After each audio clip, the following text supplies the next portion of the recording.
O ministro do STF, Luiz Roberto Barroso, anulou uma decisão da Justiça do Rio de Janeiro que autorizou o desconto da contribuição sindical na folha de pagamento sem autorização do empregado.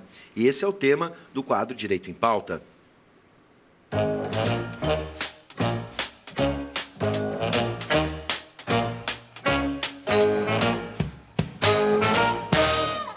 Ao analisar a cobrança do desconto sindical, o ministro Barroso entendeu que os sindicatos precisam da aprovação prévia e expressa de cada empregado. A regra foi definida na reforma trabalhista. Para analisar o assunto, nós contamos com a presença da advogada especialista em Direito do Trabalho, doutora Jaqueline Varela. Seja bem-vinda, doutora. Muito obrigada, Luiz Augusto. Bom, a decisão do ministro Barroso, em que ele entende que o desconto em folha da contribuição sindical deve ser autorizada pelo trabalhador, vale para todo o Brasil ou apenas para o Rio de Janeiro, vide a decisão que tivemos antes?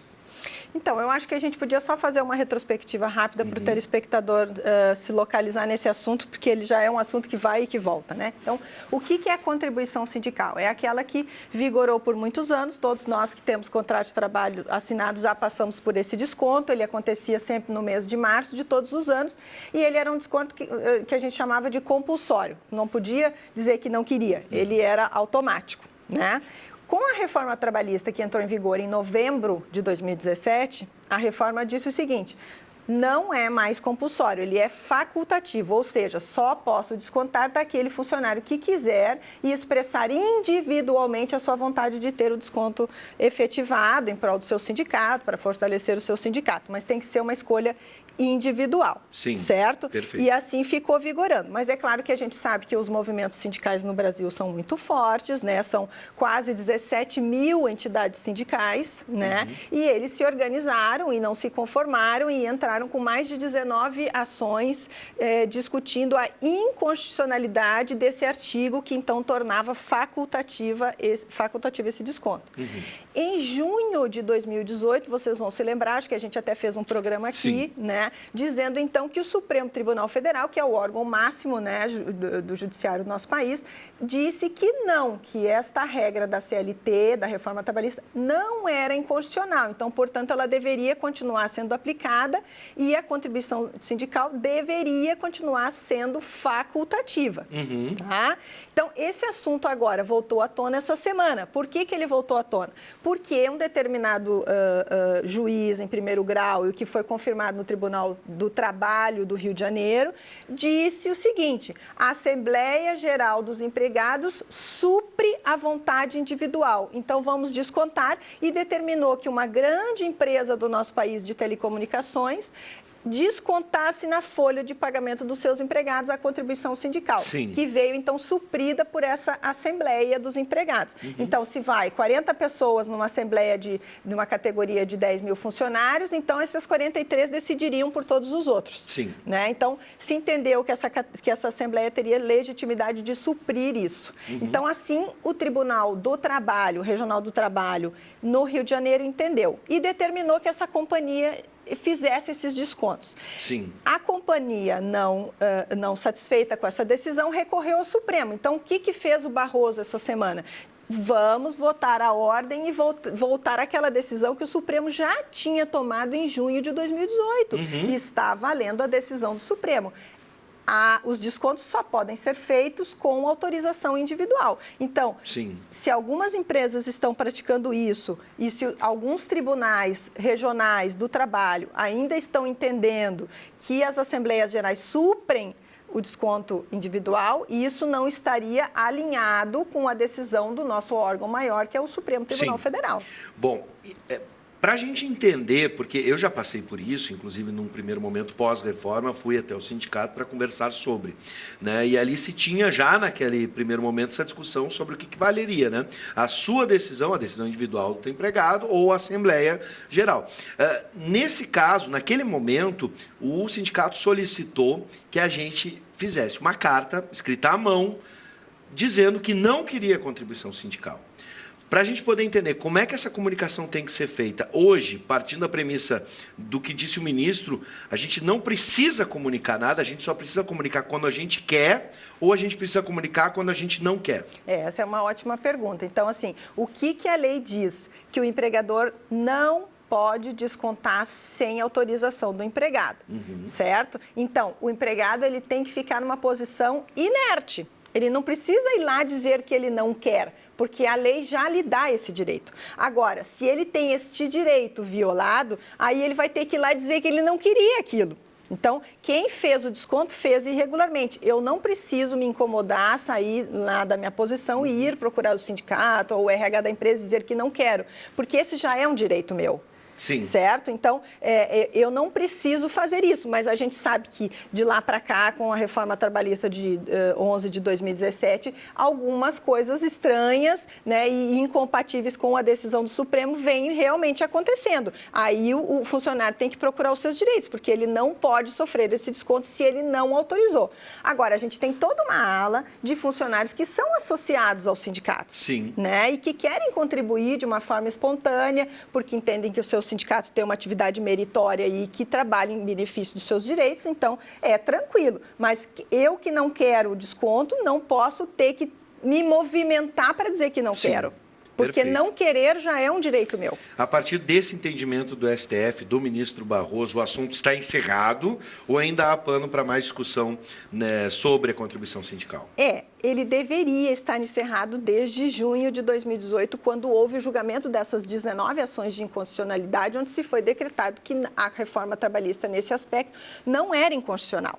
Então, deveria ser cumprida. Então, só que o que a gente vem observando desde então, né, há mais de um ano já da reforma, agora em novembro vamos completar 2 anos da reforma trabalhista, é que alguns tribunais regionais do trabalho ainda vêm dando guarida a esse entendimento de que as assembleias gerais têm capacidade de suprir a vontade individual. Então, todas as empresas que sofrerem decisões nesse sentido dos tribunais vão ter que buscar o Supremo para trazer à ordem a decisão máxima de que não pode fazer o desconto sem anuência individual. Então, o assunto deveria estar encerrado, sim, porém os tribunais regionais ainda estão decidindo de forma contrária. No caso do empregado, né, se ele teve esse desconto esse ano, tu disseste ali, doutora, março, né, e a gente está agora em julho.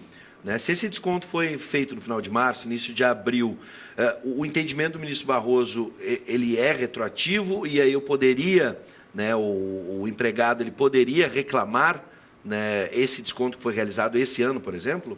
Na verdade, o efeito dessa decisão dele não é retroativa, porque o que aconteceu no ano de 2019 já está desalinhado com a decisão de 2018. Entende? Então, o que ele já disse, o que o pleno do STF já disse em junho de 2018, já deveria estar valendo. Então, essa decisão que ele deu essa semana diz respeito só àquela ação do Rio de Janeiro, mas trazendo a ordem para que aplique aquilo que já foi decidido para todo mundo em junho de 2018. Então, eu que sofri um desconto, eu vou procurar um direito para que se aplique a decisão maior de que já na verdade, desde a reforma, eu não poderia ter sofrido esse desconto. Né? É possível, então, é junto à totalmente Justiça. possível e deve ser feito, né, por quem sofreu o desconto. Agora uma pergunta mais geral e que tem a ver com isso, porque se a gente for reclamar, é mais um processo no judiciário. Sim. E uma pergunta, um olhar mais geral, a reforma trabalhista, o número de processos tem diminuído? Como é que vocês têm acompanhado essa questão? Porque isso já gera uma avalanche, né? Qualquer empregado se sentir, né, de certa forma prejudicado, se foi descontado, já é uma avalanche nova de processos. Mas eu acho que sim, claro, essa questão do desconto e a busca desse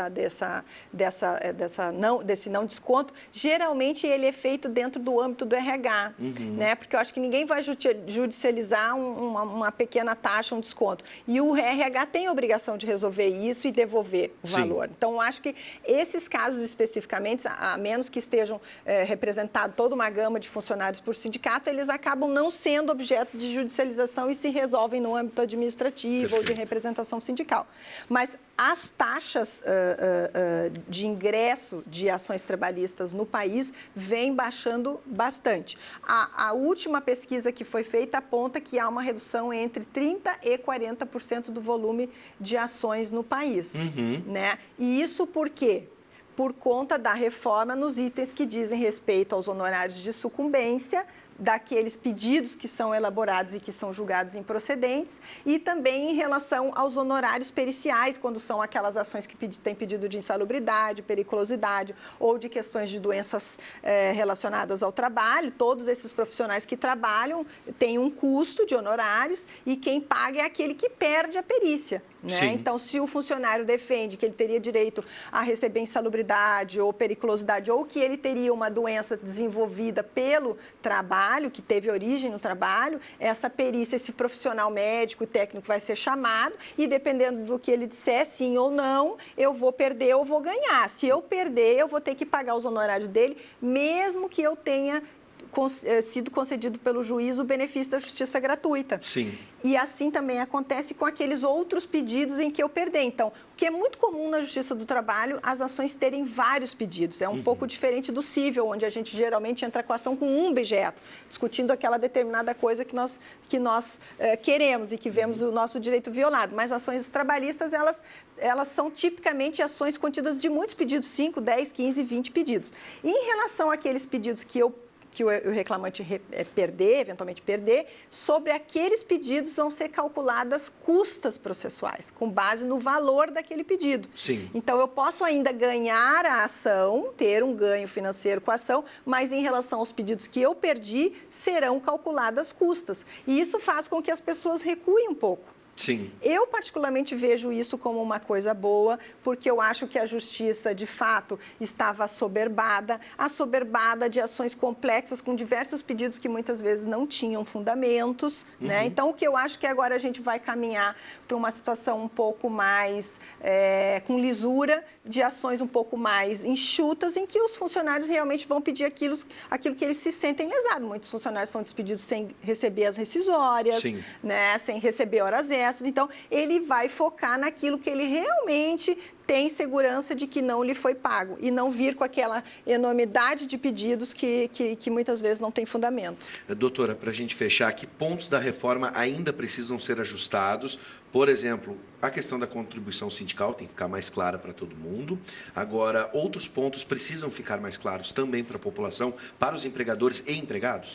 Na verdade, a contribuição sindical, eu até repito, ela já está clara, porque o Supremo já disse, né? O problema é que alguns tribunais do trabalho ainda não conseguem se acertar com essa decisão, então isso atrapalha um pouco e confunde as pessoas, mas existem muitos outros pontos polêmicos da reforma, como, por exemplo, aquele artigo que trata da redução do intervalo para repouso e refeição no meio da jornada de 1 hora para 30, existe uma discussão de inconstitucionalidade. Aqueles direitos que diziam respeito ao transporte, empresas que às vezes estão localizadas em locais distantes, não servido por transporte público, se aquele tempo que o funcionário demorava para sair da sua casa e chegar na empresa e vice-versa, se aquilo era ou não tempo à disposição do empregador, e isso agora caiu, mas também tem uma série de discussões sobre direito adquirido, quando o funcionário já estava na empresa há algum tempo.